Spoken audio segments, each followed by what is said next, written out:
Olá, eu sou Tatiana, coordenadora do SGI da GIE.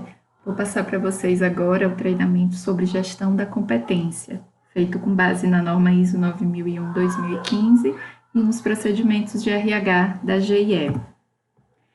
A norma ISO 9001-2015 e também a 14.001 e a 45.001 de Meio Ambiente e Segurança do Trabalho, eles definem o seguinte: que a organização deve determinar a competência necessária das pessoas que realizam trabalho sob o seu controle e que afeta o desempenho e a eficácia do seu sistema de gestão. Assegurar que as pessoas sejam competentes, com base em educação, treinamento e experiência apropriado. Então, pessoal, esse requisito da norma, bem curtinho, ele diz o quê? Ele diz que a empresa precisa definir a competência mínima dos seus profissionais, as funções que afetam a qualidade, a segurança, o meio ambiente, e diz também o que é a competência, né? Competência, de acordo com as normas, é a educação, ou seja, a escolaridade, o treinamento, né, que esse profissional precisa ter, e a experiência. Então, para a gente cumprir esse requisito, a gente precisa ter um sistema de gestão de competências que a GIE ela implementa dentro da empresa através dos seus procedimentos de RH. Então, nós temos hoje 4 procedimentos de RH. O primeiro deles é o de descrição de cargos, que é o que a gente vai focar mais aqui nesse treinamento. Temos também o de recrutamento e seleção, que tem a ver com essa questão da competência, porque é um procedimento que define que para a gente selecionar, recrutar, contratar profissionais tem que ser com base nessa competência definida. O movimentação de pessoal também, porque as promoções, as mudanças de função também tem que observar essa competência definida mínima pela empresa. E a gestão de treinamentos, que também tem que ser feita para suprir essas competências quando o profissional não tem e também para melhorar, aumentar essas competências. Então, esses são os nossos procedimentos. A norma não obriga a ter nenhum procedimento para atender esse item, mas a GIE considerou necessário, importante, para a gente conseguir fazer essa gestão. E o que a gente vai ver hoje mais é o de descrição de cargos, que é o iniciozinho, o pontapé inicial de uma definição de competências, certo? Então, o nosso procedimento, ele define um formulário, que é esse que vocês estão vendo aí, que ele é feito para cada cargo na GIE. Então, cada cargo, nós definimos para ele quais são as qualificações desejáveis, né, o ideal que aquele cargo deve ter, as qualificações aceitáveis, o mínimo necessário que ele precisa ter para entrar naquela empresa, as atividades principais que o profissional, que o cargo vai realizar, as competências técnicas, né, que são normalmente um conhecimento em um sistema, em um software, a depender, né, aí vocês estão vendo uma função de caldeireiro, mas se fosse um técnico de planejamento, estaria aqui que ele tem que ter conhecimento no sistema de Project ou Primavera, e também os treinamentos mínimos obrigatórios para que aquele profissional entre na empresa. Então, a gente sempre trabalha com esse padrão mínimo aqui de integração da GIE, integração da contratante, procedimentos da função e os procedimentos, os treinamentos das NRs obrigatórios, certo? Então, esse formulário é o que dispara a nossa sistemática de gestão de competência. Ele é a porta de entrada. E é importante a gente observar nele o administrativo, né, que vai ser o profissional que vai orientar os gestores, os coordenadores, essa qualificação aceitável. Né? Esse é o mais importante, porque para a gente contratar ou promover, ele precisa atender essa qualificação mínima. Né? Aí vocês estão vendo que um caldeireiro ele precisa ter no mínimo 2 anos. Então, todo profissional de produção na GIE, os profissionais habilitados, né, não, exceto os ajudantes, todos têm que ter no mínimo 2 anos para ser um profissional habilitado, porque como nós estamos numa área de risco, a gente exige uma experiência mínima, né? E essa é o nosso mínimo. Se o contrato, um determinado contrato do cliente exige mais, então a gente vai sempre atender o que o cliente pede a mais, né? Então, o mínimo para a GIE é isso. Ensino fundamental completo. Ele tem que saber ler, escrever para poder estar na empresa, certo? E nessa descrição, o que é importante a gente saber dela, né? Ele é um documento inicial, mas ele serve de base para a elaboração de uma série de outros programas da empresa. Então, toda a gestão de segurança, a gestão de treinamento é feita com base nessa descrição, PPRA, PCMSO, PPP, ordem de serviço. Então, ela precisa estar padronizada para que esses outros documentos também possam estar padronizados e consistentes. A gente não pode usar em cada documento uma descrição diferente, tá? Ela precisa ser consistente e objetiva. Então, gente, quando eu faço lá a descrição das atividades, eu preciso ter ali uma consistência para que realmente o que está ali seja o que o profissional faz na prática, ou pelo menos na maior parte do tempo dele, né? Então, a gente retira essas atividades do CBO também, né? A gente usa o CBO como base, mas o CBO é muito genérico. Muitas vezes ele é voltado para comércio, para indústria. Então, a gente precisa complementar com entrevistas, né? Verificando na prática o que o profissional faz para dar uma consistência para que as próximas etapas também fiquem consistentes, né? O PPRA, PCMSO, ela também precisa ser objetiva, né? Ela não pode ser muito longa, a gente também não pode detalhar muito o que aquele profissional faz, porque senão fica muito trabalhoso gerenciar. Então, consistente e objetivo. Ele tem que definir as exigências mínimas para resguardar a empresa em caso de acidente. Então, quando a gente tem um acidente grave, a investigação, a primeira coisa que vai pedir é se o profissional tem as evidências de que ele é qualificado, de que ele está apto ali para aquela função, que ele fez os treinamentos. Então, é naquela exigência mínima, né, para entrar, que a gente vai se resguardar. Se a gente exigir que aquele profissional já tenha o mínimo, que ele entre na empresa com o mínimo, caso a gente vai estar evitando alguns problemas de qualidade também, mas também de segurança. Então, ali a gente viu um cargo de um caldeireiro, mas se a gente for para um cargo de operador de MUC, ele vai ter lá que ele precisa ter uma carteira de motorista tipo D, tipo C, e que precisa ter um curso de operador de MUC. Então, ali vai ter sempre o mínimo, o essencial, certo? E ele precisa também diferenciar os níveis dos profissionais, para evitar risco de isonomia salarial. Então, a gente tem funções de diferentes níveis na GIE e a gente precisa conseguir, dentro da descrição, colocar uma diferenciação entre as funções para justificar a diferença também no salário. Então, os salários maiores vão ter uma exigência maior de escolaridade, de experiência, mais responsabilidades nas atividades. Então, essa descrição nos ajuda também nisso, certo? E como é que a gente faz isso, né? Como é que a gente implementa, define essa sistemática, essa gestão de competências? Algumas empresas, elas têm os planos de cargos e salários. Na GIE, nós não temos, porque o nosso ramo não nos permite fazer um plano a médio prazo de funções, porque os contratos terminam, são muito dinâmicos e a gente não consegue investir muito nesse planejamento. Porém, a gente procura fazer uma diretriz mínima, né? Diferenciar de alguma forma os níveis para que não haja muita incoerência, muita discrepância. Quando a gente iniciou essa sistemática, a GIE já tinha muitos cargos, né? Hoje a GIE tem quase 500 cargos. E tantos cargos assim foram criados, muitos deles repetitivos, né? Ou somente assim para diferenciar um salário. Mas a gente precisa conseguir fazer um alinhamento mínimo para conseguir ter uma diferença, né, entre os níveis e conseguir comprovar, justificar essa questão das diferenças salariais e dos riscos dessa função. Então, a gente estabeleceu a matriz de cargos. Vocês estão vendo aí, é uma matriz, é um formulário em Excel que tem 2 abas. Esse é o da mão de obra direta. A gente tem também o da mão de obra indireta. Então, na GIE, na área operacional, na mão de obra direta, a gente inicia pela função de ajudante, a função mais simples que tem. É o ajudante comum, ou o ASG, o auxiliar de serviços gerais.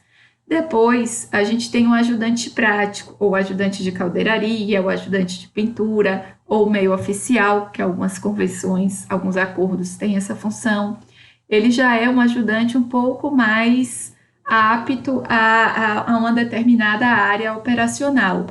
Essa é uma função que tem algumas questões de segurança que envolve, a gente vai falar um pouquinho mais na frente, certo? Auxiliar é uma função muito parecida com ajudante, né? Eu tentei tirar essa função da área da mão de obra direta, deixar ela só para o indireto, e na mão de obra direta usar só ajudante, que na descrição do ajudante ele é um trabalho mais braçal. Só que tinha muitos auxiliares ainda na mão de obra direta, então não consegui tirar, mas ele é muito parecido com um ajudante prático, né? Com um ajudante meio oficial. Depois a gente entra nos profissionais em si, né? Que são os caldeireiros, pedreiro, eletricista. Esses profissionais, eles são divididos em níveis, né? Então, a gente tem júnior, pleno e sênior. Mas temos também o nível 1, 2 e 3. A minha intenção era ter somente o júnior, pleno e sênior, mas como a AGE já tinha tanto o júnior, pleno e sênior, como também tinha em muitos contratos nível 1, 2 e 3, a gente precisou manter os dois, porque é o que ocorre, a nossa realidade. Então, a gente tentou fazer uma relação do júnior com o nível 1, o profissional, né, habilitado normal, como caldeireiro, ele está dentro do mesmo nível do nível 2, o profissional pleno está ligado ao nível 3, então corresponde ao nível 3, então, um caldeireiro pleno corresponde a um caldeireiro nível 3 em alguns contratos, certo? O caldeireiro normal corresponde ao caldeireiro nível 2 em alguns contratos. O mecânico, por exemplo, o mecânico júnior corresponde ao mecânico nível 1 em alguns contratos.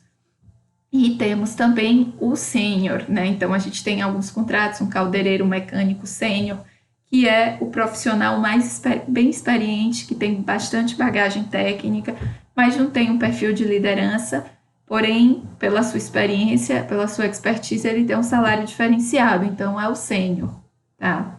E aí, a gente tem o líder, né, que na GIE nós tínhamos tanto montador de andaime líder, como líder de andaime, caldeireiro líder, líder de caldeiraria, essa duplicidade. Hoje a gente está buscando trabalhar só com líder de, então a gente sempre está cadastrando os novos profissionais que estão dentro desse nível da liderança em líder de andaime, líder de caldeiraria, para evitar a duplicidade. Essa função é muito parecida com a do encarregado, né? Ela tem praticamente as mesmas atividades, só que um salário menor. Para a gente conseguir não entrar muito na questão da isonomia, a gente descreve esse líder como um profissional que é muito parecido, tem as mesmas atribuições do profissional normal, né, do caldeireiro, do montador, porém, na ausência do encarregado, ele assume a liderança. Então, ele tem aquele perfil de liderança e assume a liderança da equipe, a responsabilidade pela equipe, na ausência do encarregado. O mestre é o profissional também muito parecido com o líder. A gente tem aí algumas funções de mestre de caldeiraria, e ele é um profissional também, assim como o sênior, bastante experiente, com uma boa bagagem técnica, e ele responde pela equipe, né, quando o encarregado também está ausente. Porém, tanto ele como o líder, ele não tem algumas atribuições básicas de um encarregado, como fazer DDS. Na descrição, a gente tirou para não caracterizar muito que ele é um encarregado, mas ele é um encarregado um pouco, né, só que somente quando o encarregado não está presente, aí ele assume aquele papel. E o encarregado, depois o supervisor e o coordenador, né? São esses três níveis que nós temos aí de liderança na mão de obra direta. Essa é a matriz da mão de obra direta. A mão de obra indireta, né, nosso pessoal administrativo, suprimentos, logística, inicia lá no comecinho com o jovem aprendiz. O jovem aprendiz, ele tem alguns requisitos específicos, né, que tem idade e tudo, mas é aquele menos experiente e ainda estudando, fazendo segundo grau. Depois a gente tem um estagiário, que ele já é um jovem aprendiz melhorado, porque ele já está fazendo uma faculdade, um curso técnico. O trainee, que são os nossos engenheiros mais novinhos, né, que estão entrando, começando, eles estão fazendo faculdade ou se formaram há pouco tempo. E aí, quando a gente vai para os profissionais mesmo contratados, o primeiro nível é o de auxiliar. Então, o auxiliar é o profissional menos experiente, né? Que exige menos experiência na GIE. Ele exige 6 meses de experiência para o auxiliar. O assistente, algumas pessoas não sabem muita diferença, mas é um auxiliar mais experiente. Então, o assistente ele já tem mais experiência. Ele já tem pelo menos 1 ano de experiência dentro daquela atividade, nesse nosso ramo. Então, ele já é um pouco mais preparado. Depois do auxiliar, ele pode ser promovido para assistente. E aí, os nossos profissionais dos indiretos, a gente tem lá os técnicos, os que têm a formação técnica, né, técnico de segurança, planejamento, que tem lá 4 níveis, assim como os profissionais da mão de obra direta. Então, eles têm o júnior, que corresponde ao nível 1, técnico nível 1, o técnico normal, o técnico de segurança, o técnico de planejamento, que corresponde ao técnico nível 2 em alguns contratos, o técnico pleno, que corresponde ao técnico nível 3, e o técnico sênior, que é aquele profissional bastante experiente também, mas que não é um líder, tá? O analista são os profissionais que têm a formação superior, né? Então, um analista administrativo, um analista financeiro, um analista de SGI, ele pode ter formação superior, pós-graduação.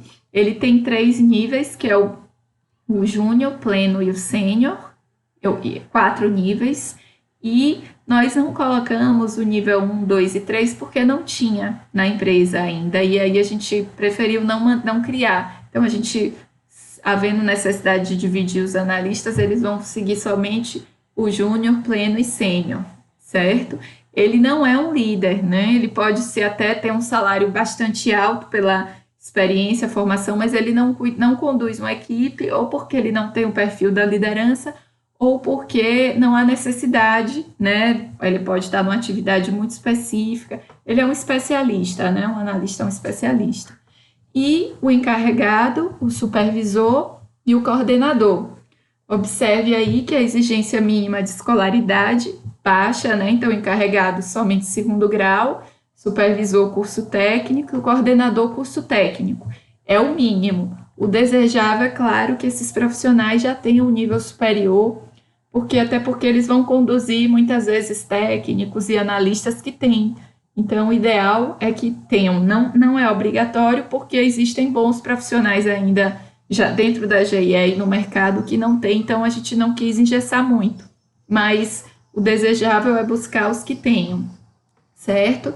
Então, essa é a matriz que vai nortear a gente fazer essas divisões de cargos para conseguir colocar com que o profissional tenha, né, uma trajetória dentro da GIE. Então, é importante a gente observar essas etapas, porque se ele queimar a etapa, se ele for um jovem aprendiz e já for logo efetivado para ser um técnico, ele vai pode estar tendo um tempo menor na empresa, porque depois a empresa não vai ter mais como ir promovendo ele. Então, a recomendação é que vá etapa por etapa, não queime, até para não prejudicar o próprio profissional e também a empresa. E outros que muitas vezes já estão ali há mais tempo, já estão com a formação maior e que não foram promovidos. Então, a gente tem que observar, ter cuidado, né? Essa matriz nos ajuda nisso. Alguns desses cargos, como eu já falei, a gente tem que ter um cuidado maior com a questão da segurança do trabalho. Então, os ajudantes, né? Os ajudantes práticos. O ajudante de elétrica e o auxiliar de elétrica já tem uma diretriz corporativa que eles não podem mexer com ambientes com eletricidade. Então, essa é uma definição da empresa, certo? Então, o papel deles é auxiliar no lançamento de cabos, é cuidar, separar, transportar materiais, cuidar da documentação, mas eles não podem trabalhar com eletricidade, até porque eles não têm a carta, né, que é feita pelo engenheiro, elétrico responsável autorizando. Essa carta é obrigatória, então eles não têm. Então, não é conforme eles atuarem com a eletricidade. Então, é importante observar isso no seu contrato. Se estiver acontecendo, é uma não conformidade. Já o ajudante de caldeiraria, o ajudante de pintura, o ajudante de andaime, não tem uma diretriz corporativa ainda de até onde eles podem ir. Se eles podem pegar uma ferramenta, fazer um trabalho muito parecido com o de um caldeireiro, não existe essa definição. Ela é gerenciada em cada contrato. O que a gente fez, né, o que o SGI e o SMS fez para tentar diminuir o risco em caso de acidente, a empresa está um pouco mais coberta, caso um ajudante desse se acidente com a ferramenta, é esse formulário que chama transição de cargo. Então, o formulário de transição de cargo é um formulário feito para documentar o processo de um ajudante se tornar um profissional habilitado, um ajudante se tornar um caldeireiro. O que ele diz? Ele tem 2 etapas.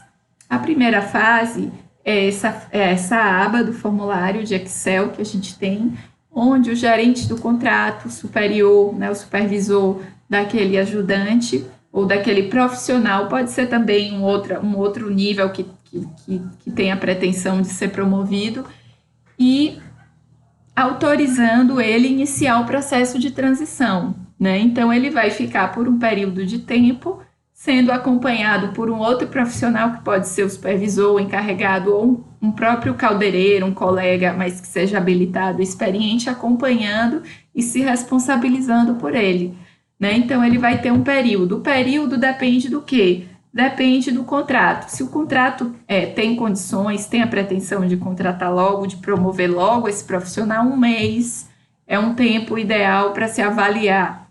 Se não, se o contrato não orçou, ele precisa de mais tempo, até 6 meses, né? Esse profissional vai ficar esse tempo sendo assistido, sendo acompanhado, sendo preparado para assumir a nova função. E depois desse período, o próprio supervisor, o próprio gestor vão fazer uma avaliação, né, nesse outro formulário e nessa aba aqui, e atestar que ele está apto a fazer a promoção, né, e encaminhar ele para a promoção.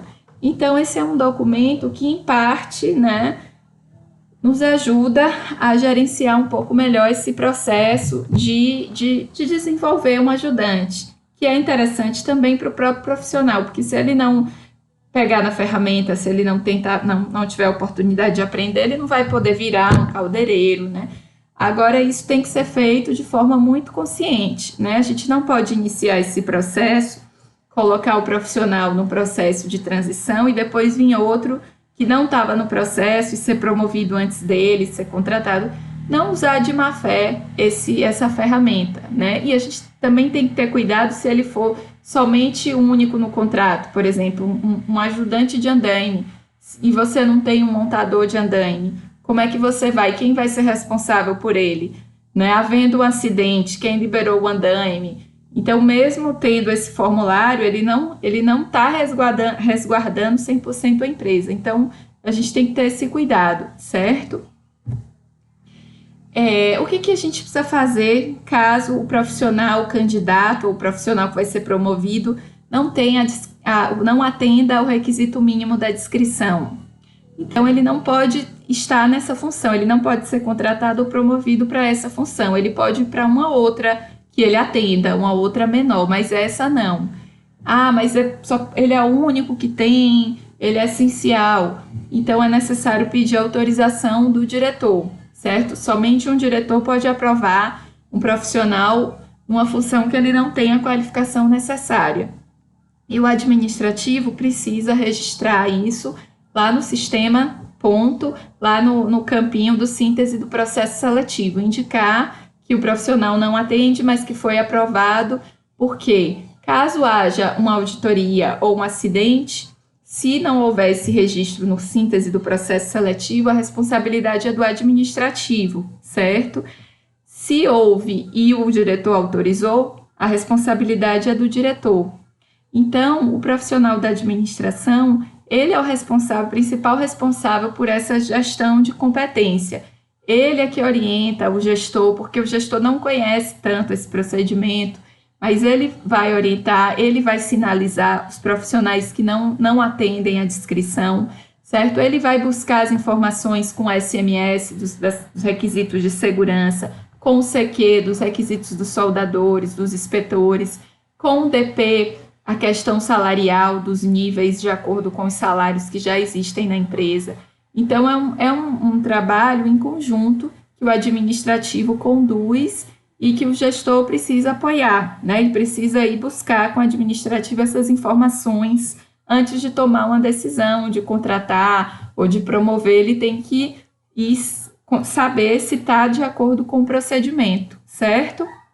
Qualquer função que não tenha e que precise inserir, eu peço que me passe, que eu estou inserindo, ou então o DP lá em Camaçari, para que a gente possa atualizar o nosso sistema de descrição de cargo e a nossa sistemática, tá bom?